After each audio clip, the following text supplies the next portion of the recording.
Now, to mark this year's Global Day of the Disappeared, the charity Khalsa Aid International is launching a new exhibition highlighting the vast number of missing men from the Indian state of Panjab. Thousands vanished during the 80s and 90s, most feared dead after being held by authorities. Well, Ravi Singh is the chief executive of the organisation behind this and is with us now. Tell us a little bit more then about these men. They were predominantly from Sikh origins from this region. Most were between the ages from 16 to 35. And when in the insurgency movement after the attack on the Golden Temple in 1984 by the Indian government led to the insurgency, we were told there's only 300 or 400 so-called terrorists as a government figures in the state. But over 50, the figures are from 50 to 150,000 young Sikh men that simply disappeared. And they weren't taken secretly. It's like, I think people think they disappeared secretly. They were taken in broad daylight. And, and when the witnesses basically were intimidated, they vanished. The witnesses vanished too, if they spoke up. So it's something that's not spoken about. I think we see the democratic side of largest democracy in India, but in the world, but we don't see the veil behind it. Myself, one of my friends, very close childhood friends, was tortured in Five police station and killed in a fake encounter. So these became synonymous with murder, mayhem, and disappearances. I think it's very, very important that these issues are spoken about, because what happens generally, we see the disappearances and then the fallout in the community, on the international community. For the Sikhs, there's been a deadly silence.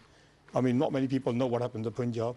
So what led from a peaceful political movement for economic rights and social justice was turned into something completely different, where we lost so many young men simply because they were a certain age group, they were practicing Sikhs, and they were seen as a threat. Considered a threat by the authorities. Threat by the authorities. Yeah, give us a sense of the pictures that you have got then in this exhibition, what we can expect to see, but also what you hope those pictures will do.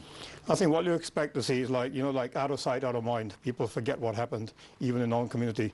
You'll see the power behind the pictures, the images, that 1,000-yard stare of the mother or the father who still await. They think, some of these parents still think their sons are coming back. I've seen mothers look at the pictures all day long. When you ask them, why do you keep staring after 30 years? They say, well, if my son comes back, I can recognize him. So the pain, the little write-ups, the stories, what happened, what their mother and the father expects. So these pictures are very powerful. It's individual suffering, and it's something that's very close to our hearts, that the world needs to know that, we Sikhs are very generous. We seem to be very great citizens, but we have suffered so much in the 80s, and nobody wants to talk about us. These disappeared on this particular day, UN International Day of the Disappeared. Hopefully marks a new beginning for us, for the international community, who can actually understand what we went through in the 80s. Would you also like the international community to step in and to try and get some resolution to these cases, to find out exactly what happened?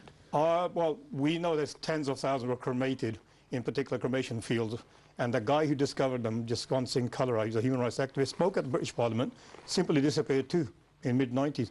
We would like the United Nations, we would like major international organizations to step into Punjab, carry an independent investigation without any interference to see exactly what happened and give some justice to those families who are suffering from the fallout. We don't see that. So we are supporting many as family as we can, but we need justice for those families who are dying without knowing where their sons or their fathers or their brothers disappeared. Yeah, incredibly powerful exhibition which is coming from tomorrow. Ravi, we are out of time, but thank you so much for joining, because I know there is hope as well to bring that exhibition in a physical form to the capital. But if you go to the Khalsa Aid website from tomorrow, you'll be able to find out details of where you can see the online version of that exhibition.